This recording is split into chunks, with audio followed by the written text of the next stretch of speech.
Welcome back, everybody. Today I'm going to teach you how to manage intake requests in Asana. This is incredibly useful when you need to standardize how your team submits requests, whether it's for new projects, bug reports, or resource allocation. Let's get started. First, navigate to your Asana dashboard and click on your project from the left sidebar. This is the project where you want to collect and manage your intake requests. Once you've opened it, look to the top right corner of your project and click the Customize button. This is where you'll access all the tools needed to tailor your project workflow. Once you're in the Customize menu, scroll down in the sidebar until you see Forms and click on it. This section is specifically designed for creating intake forms that feed directly into your project as tasks.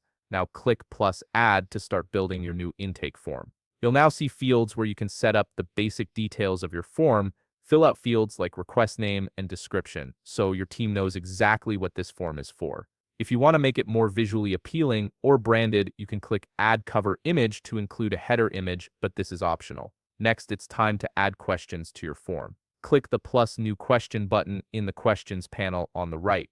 A pop-up will appear where you'll type your question prompt in the New Question field. This could be something like, what is the priority level, or which department is this for? After typing your question, click the Type dropdown and select the appropriate question type. Asana offers several options including text, date, number, and single select. Choose the one that best fits the information you're collecting.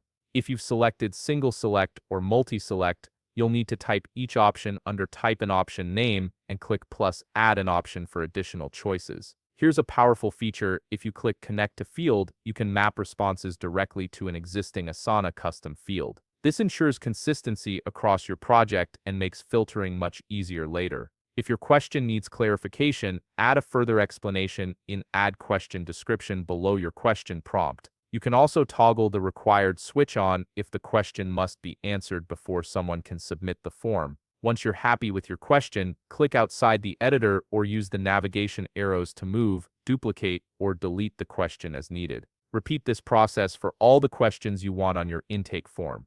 Finally, when your form is complete, click the Publish button in the bottom right to save and activate your form. Your team can now use this form to submit standardized requests that automatically become tasks in your project. If you found this video helpful, please leave a like, subscribe, and see you in the next video.